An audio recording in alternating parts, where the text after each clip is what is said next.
주가 쓰시겠다 하라, 이런 제목이 되겠습니다. 오늘 본문은 예수님께서 고난 받으시고 십자가에 못 박혀 죽으시기 위해서 예루살렘 성에 입성하는 그러한 장면이 되겠습니다.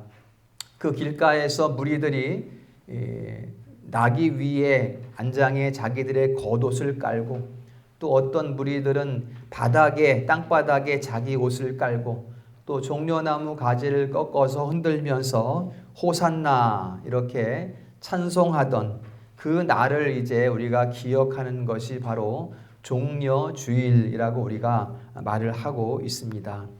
이제 호산나를 외치던 그 무리들은 이제 며칠 있으면 예수님을 십자가에 못 박으라고 외치게 됩니다.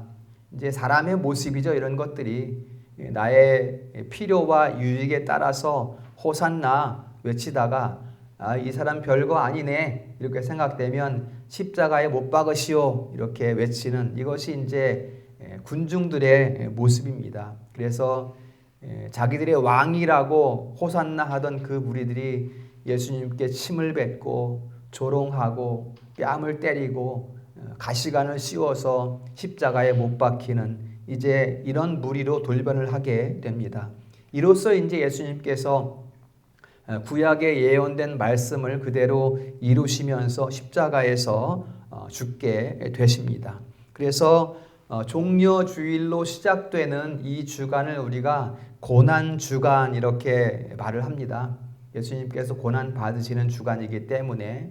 그리고 이 주간의 금요일을 외국에서는 성금요일 이렇게 말을 하죠. 이제 뭐 성경적인 큰 의미는 없습니다만 예수님께서 죽으신 금요일인 거예요. 그렇죠? 그래서 그 날을 이제 우리가 성금요일이라고 하기도 하고, 이 금요일이 구약으로 치면 이제 어린 양을 잡아서 문 임방에 피를 바른 유월절이 됩니다. 유월절 어린 양이 죽임을 당한 그 날이 바로 예수님께서 십자가에 못 박히신 그 날이고요. 그 다음에 사흘 만에 부활하신 다음 주일은 이제 부활주일이 되는 것이죠. 여러분, 그 예수님께서 부활하신 그 날은 구약 시대로 말하면 이스라엘 백성이 첫 열매를 얻는 초실절이 됩니다. 예수님께서 죽으시고 다시 사신 날이 구약의 초실절에 해당하고요. 그 다음에 이제 40일 후에, 부활 후 40일 후에 승천하시고요. 그 다음에 10일 후에 칠칠절입니다. 구약 절기로는 칠칠절, 신약에서는 오순절에 이제 성령께서 강림하시는 거죠. 그렇게 됨으로써 이제 약속하신 그 언약이 온전히 성취가 됩니다. 성령의 임재라는 것은 우리 안에 내주하시는 역사이기 때문에 우리가 이제 구원받은 자녀로서 장차 하나님의 품에, 주님의 품에 장막절이죠. 그것은 장막에 거하는 궁극적 구원의 완성으로 나아가게 되는 그러한 역사를 성경이 아주 자세하게 우리에게 보여주고 있습니다. 이렇게 보니까 이제 우리가 지키는 이런 뭐 절기라고 할까요? 어떤 특별한 종려주일이나 부활주일이나 또 성령 강림 주일이나 이런 어떤 지키는 주일들을 보면 교회의 달력이라고 우리가 말할 수 있는 교회력을 보면 두 축이 자세하게 드러나는 것을 볼 수가 있습니다. 한 축은 무엇인가 하면 예수님의 구속 사역, 또 한 축은 구약에 하나님께서 제정하신 절기들, 이 두 축이 절묘하게 상관성을 가지고 진행되어 가는 것을 우리가 볼 수가 있는 것이죠. 구약은 따르고 신약에는 예수님이 오셔서 다 이루셨으니까 구약은 필요 없고, 이런 것이 아니라 그 구약에 예언된 말씀들을 예수 그리스도의 사역으로 온전히 성취해 가시는 그것을, 두 축을 우리가 교회의 달력 가운데에서 볼 수가 있는 것이지요. 이것의 대표적인 이제 구약 구절들을 우리가 몇 군데만 살펴보도록 하겠습니다. 먼저 창세기 3장 15절에 보면 여자의 후손이 뱀의 머리를 상하게 하실 것이다, 이런 말씀이 있어요. 곧 여자의 후손이라는 것은 장차 오실 예수 그리스도를 말하는 것이고요. 그것이 이제 창세기에 예언이 되어 있고요. 그 창세기의 예언이 이사야 7장 14절에 다시 재차 예언되고 있습니다. 구체적으로 여기에서 예언이 되는데 뭐라고 하는가 하면 처녀가 잉태하여 아들을 낳을 것이요 그의 이름을 임마누엘이라 하리라, 이렇게 이사야에서 예언을 합니다. 이제 여자의 후손이라고 예언되었던 창세기 3장 15절 말씀, 그 여자의 후손이 어떤 모습으로 이 땅에 오느냐? 처녀가 잉태하여 이 땅에 나신다. 그리고 그의 이름은 임마누엘이다. 이렇게 이사야에서 예언을 기록하고 있고요.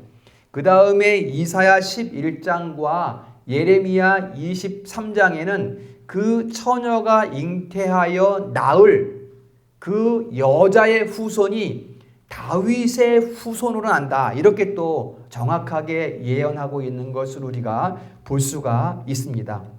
그리고 그 클라이막스가 여자의 후손, 그 다음에 다윗의 후손, 처녀가 잉태하여 낳게 될 그 아들, 그 임마누엘의 모습이 어떤 모습인가를 아주 자세하게 보여주는 그 클라이막스가 바로 이사야 53장 말씀이 됩니다.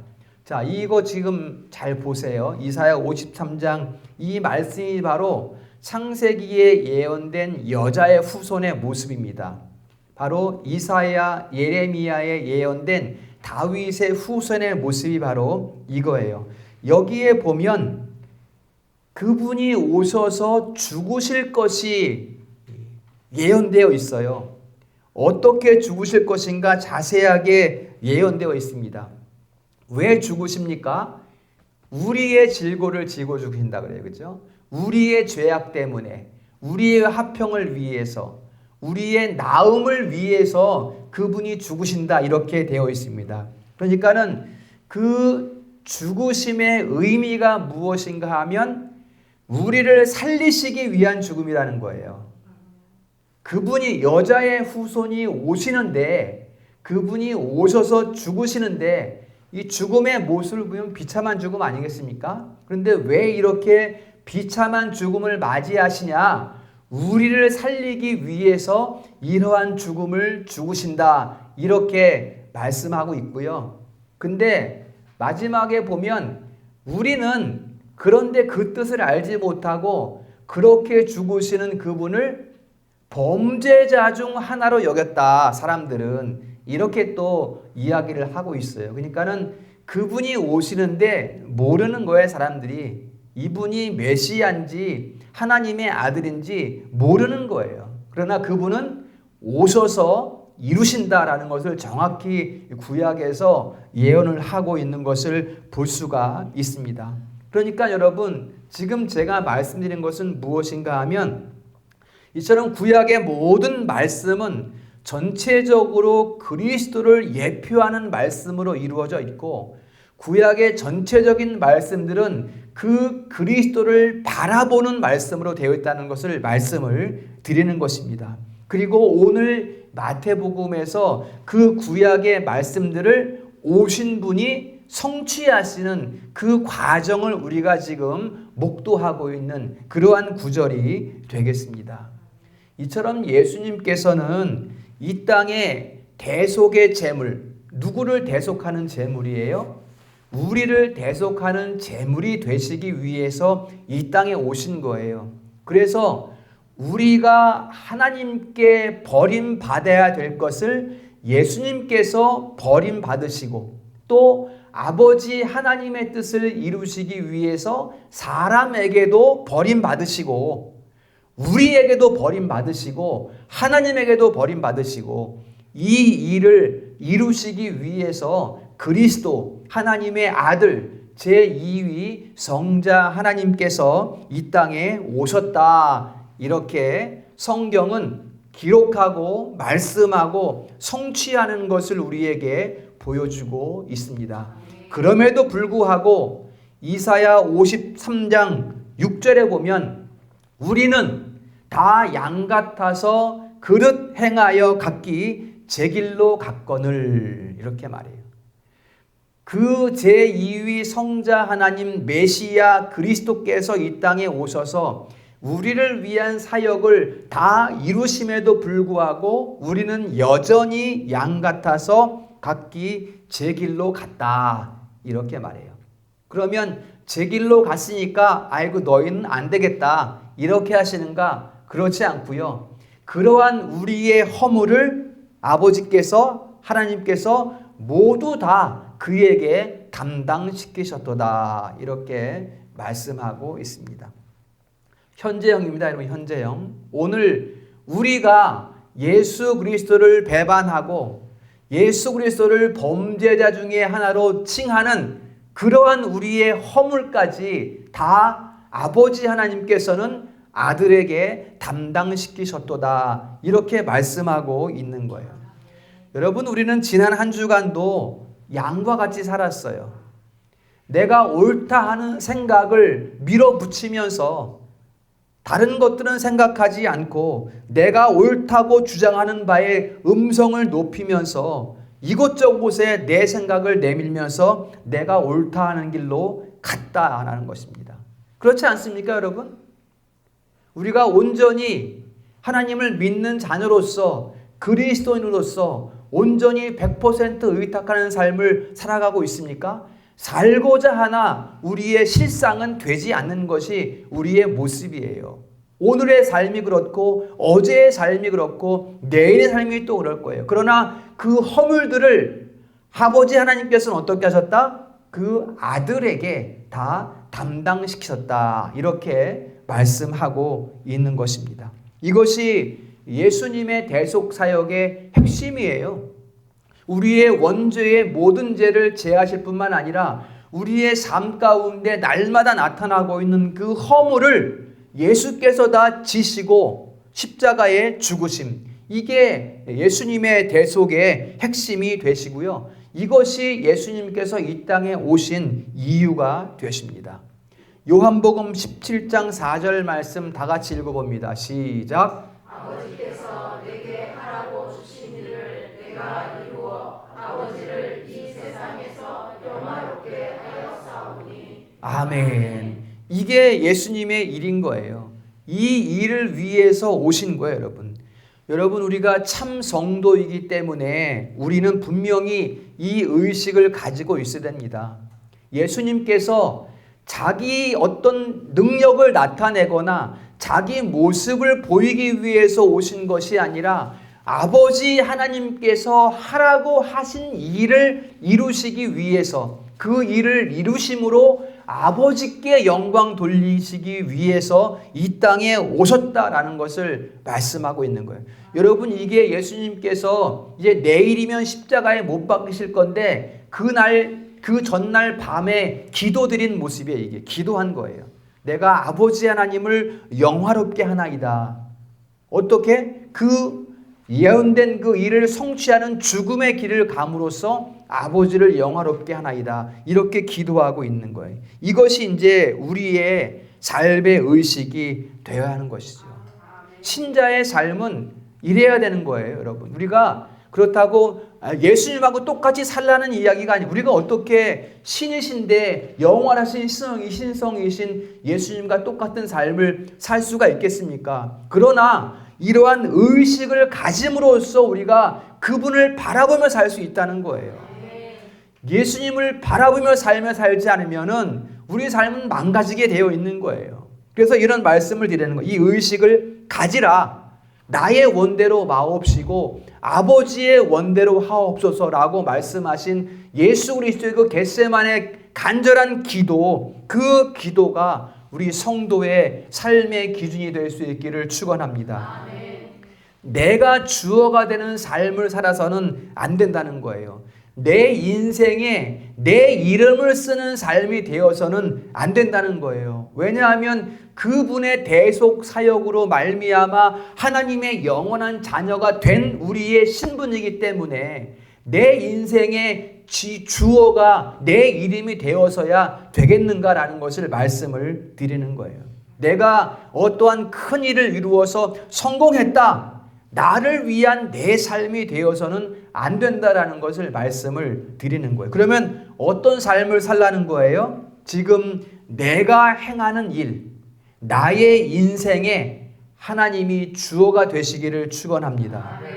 하나님이 내게 하라고 주신 일을 행함으로써 아버지께서 기뻐하시는 그 삶, 그 일을 감당하는 자리에 서는 것이 바로 참 성도의 모습이다라는 것을 말씀을 드립니다. 반복되는 말씀이지만 그렇다고 우리는 주님과 똑같은 삶을 살 수는 없어요. 다만 그분을 바라보는 삶을 살아가자라는 것을 말씀을 드리는 것입니다. 만일 우리의 한 주간의 삶이 이러하다면 우리는 실족하지 않을 것입니다. 삶의 형편에 따라서 우리가 낙심하지 않을 거예요.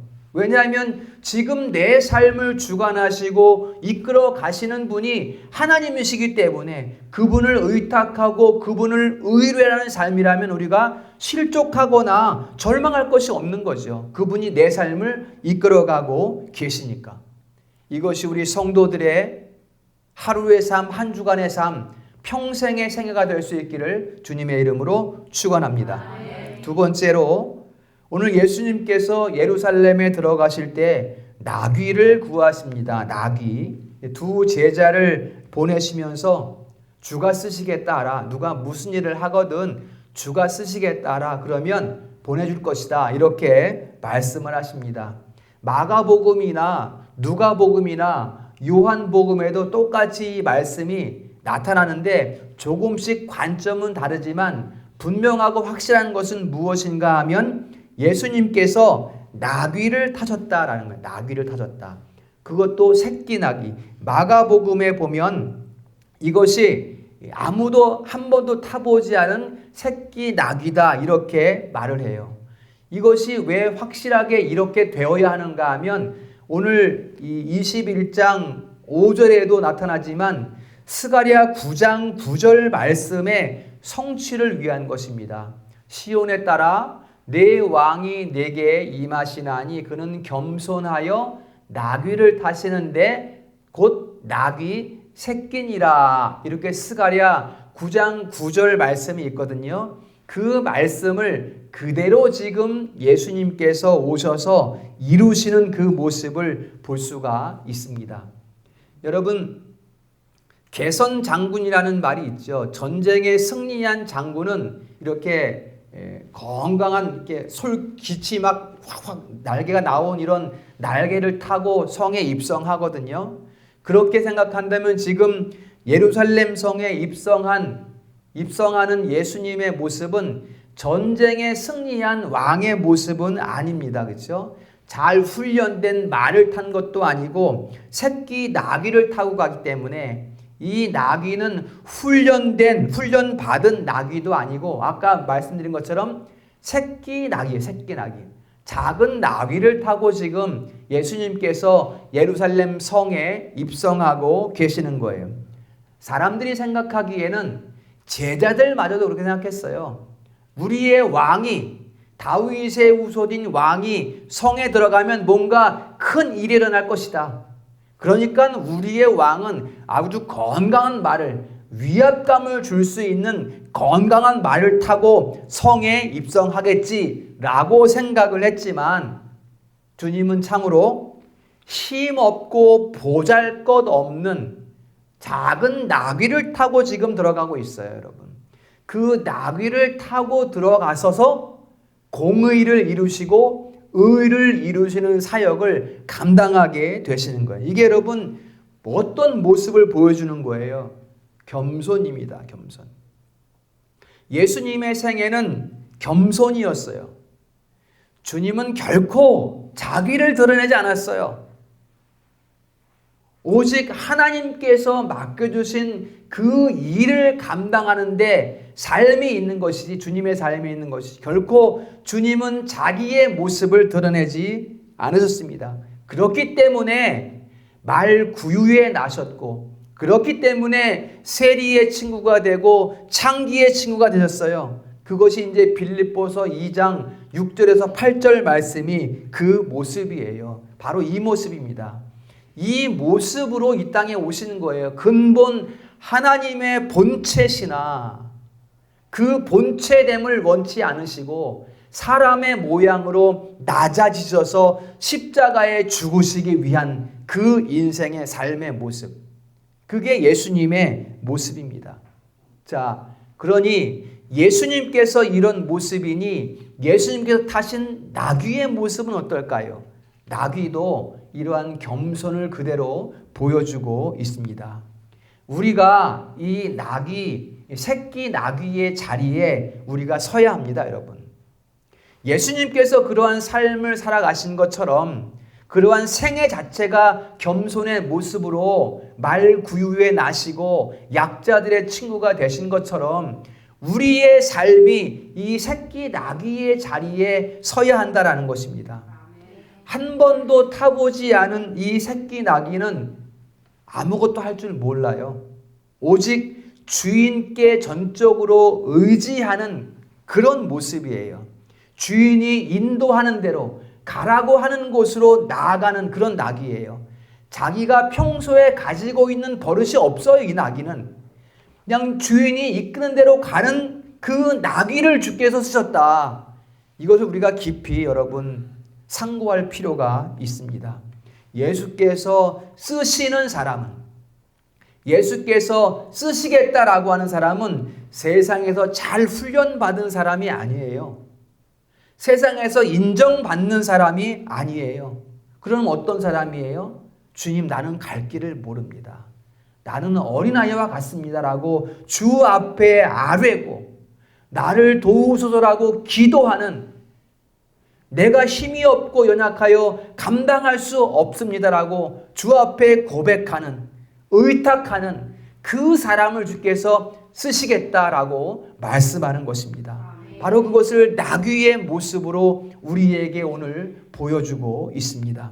주님께서 쓰시는 사람은 이미 거룩하게 되었기 때문에 그 거룩한 사람을 데려다 쓰시는 것이 아니라 주께서 쓰시기 때문에 거룩해지는 것입니다. 근본적으로 거룩한 것은 없어요.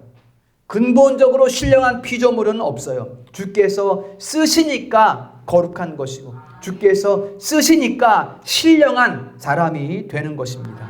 주께서 쓰시겠다 하라. 여러분, 이 나귀는 가장 소중한 가치 있는 일에 잘 사용이 되었습니다. 한 짐승으로서, 보잘것없는 새끼 나귀 짐승으로서 예수님께서 언약을 이루시기 위해 예루살렘 성에 입성하시는 그 사역의 길에 사용되었으니 얼마나 이 나귀가, 보잘것없는 나귀가 귀하게 사용된 것입니까? 우리 성도들이 이 새끼 나귀의 자리에 설 수 있기를 주님의 이름으로 축원합니다. 우리 성도님들 힘을 아끼십시오. 힘을 아꼈다가 구레네 시몬과 같이 주님의 십자가를 지시기 바랍니다. 여러분, 시몬은 무지한 사람이었어요. 예수가 누군지 몰랐어요. 하나님도 모르는 사람이었어요. 그런데 예수님께서 십자가를 지게 하시니 거룩하고 신령하게 쓰임받는 것을 우리가 성경을 통해 확인할 수 있습니다. 주님의 머리에 누가 향유를 부었습니까? 아주 고상한 귀분이 부은 것이 아니라 보잘것없는 죄인, 어떤 곳에서는 막달라 마리아라고 말하고 있는 그 죄 많은 여인, 비참한 여인이 주님의 머리 위에 향유를 부었습니다. 그 향유의 가치가 있는 것이 아니라 주님께서 여인의 향유를 받으시니까 그 향유가 1만 달란트 이상의 가치가 있는 것입니다. 우리 성도들이 2렙돈을 아껴서 주님의 머리 위에 향유를 부으실 수 있기를 축복합니다. 우리 성도님들 땅을 소유하십시오. 땅을 가지세요. 그러나 그 땅을 자랑 마시고 아리마대 요셉과 같이 그 땅을 주님의 묘소로 사용하십시오. 가장 가치 있는 용도로, 가장 거룩하고 가장 신령한 용도로 그 땅을 사용할 수 있기를 축원합니다. 세 번째로 9절에 보면 제자들이 나귀 위에 겉옷을 얹고 무리는 땅에 겉옷을 깔고 종려가지를 흔들면서 외칩니다. 호산나 다윗의 자손이여 찬송하리로다. 한번 다 같이 읽어볼까요? 시작. 자, 9절 읽습니다. 9절 시작. 앞에서 가고 뒤에서 따르는 무리가 소리 높여 이르되 호산나 다윗의 자손이여 찬송하리로다. 주의 이름으로 오시는 이여 가장 높은 곳에서 호산나 하더라. 아멘. 여러분, 이 노래는 찬송하는 노래거든요. 이스라엘 백성들이 아브라함 이후에 수천 년간 이거 막 부르고 싶었던 노래였어요. 그만큼 왕을 고대했다는 것이죠. 그러니까 지금 이스라엘 백성들은 지금 여기에서 우리를 구원하소서 이렇게 외치는 거예요. 지금까지 없었던 우리의 왕이시여 지금 우리를 구원하소서 이렇게 지금 현재형으로 지금 외치고 있는 그 모습이란 말이에요. 선지자를 통하여 예언된 다윗의 후손 우리의 왕이시여 호산나 지금 우리를 구원하소서 이런 외침이에요. 주의 이름으로 오시는 이여 그분이 지금 현재의 우리를 구원하시는 거예요. 조금 전에 우리가 머리를 막 들이받으면서 내가 옳다는 말을 외치면서 주장하면서 막 목소리를 높였던 그 허물을 지금 우리를 용서하시고 우리를 지금 구원하시옵소서. 이걸 지금 외치고 있는 거예요. 이 외침이 오늘 우리 성도들의 외침이 될 수 있기를 축원합니다. 그래야 오늘 어제의 그 일을 오늘 우리를 구원하소서라는 외침이 되어야 주께서 쓰시겠다 하실 때에 거기에서 거룩한 용도로 쓰임받을 수 있는 거예요. 우리는 매일매일 그 순간마다 호산나를 외쳐야 돼요. 지금 나를 구원하소서라고 외칠 수 있어야 되는 거예요. 그래야 주께서 쓰시겠다 하실 때 우리가 쓰임받는 거룩한 주의 거룩한 백성들이 될 수가 있는 것입니다. 이 호산나를 외치는 것도 그렇기 때문에 내 주관에서 나오는 찬송이 아니라 주님 뜻에 복종하는 외침이 되어야 합니다. 내가 쓰임 받아야 되니까 내가 오늘 호산나 해야지 이렇게 마음 먹고 외치는 것이 아니라 우리의 삶 자체가 날마다 주 그리스도를 앙망하는 주여 오늘 주여 지금 나를 구원하소서라는 그런 외침이 우리 삶의 모습이 되어야 한다는 것을 말씀을 드립니다. 아까 처음에 말씀드렸지만 이 무리들 군중들의 모습은 어땠어요? 내가 지금 왕을 받는 거야. 내가 좋아하는 내가 원하는 왕을 기다리니까 어떻게 돼요? 내가 좋을 때는 호산나라고 했다가 조금 며칠 있다가는 십자가에 못 박으소서 이런 무리의 모습이 된단 말이죠. 이것이 우리 이 시대의 성도들의 모습이 되어서는 안 됩니다. 그러니 우리 성도들은 이 고난 주간을 지나면서 무리와 같은 내 삶의 모습 가운데 그 무리와 같은 그런 모습이 있지 않았는가 잘 돌아볼 수 있기를 바랍니다. 이게 내가 특별히 악하거나 특별히 나쁜 사람이어서가 아니라 본질적으로 이것이 사람의 모습이기 때문에 항상 나를 살펴 오늘 나를 구원하소서 호산나라고 외치기 위해서는 항상 지금 내 모습, 내 말, 내 행동을 돌아보는 이러한 우리의 삶의 모습이 필요하다는 것을 말씀을 드리는 것입니다. 중요한 것은 내가 얼마만큼 잘 달릴 수 있게 준비가 되었는가가 아니에요. 지금 내 위에, 그 말 위에, 그 나귀 위에 누가 주인으로 올라타는가가 중요한 것이지 그 말이 그 나귀가 얼마나 잘 준비되었는가는 중요하지 않는 거예요. 안장 위에 누가 올라탔는가, 성령이 올라타 계시면 좋은 초장으로 우리가 인도함 받아서 좋은 꼴을 먹는 것이요, 악령이 올라타면 이리저리 날뛰다가 낭떠러지에 떨어져 죽는 것이요. 우리의 주인이 주님이 되어야 한다는 것을 말씀을 드리는 것입니다. 그러므로 우리는 다 아주 작은 새끼 나귀의 모습이 되어야 합니다.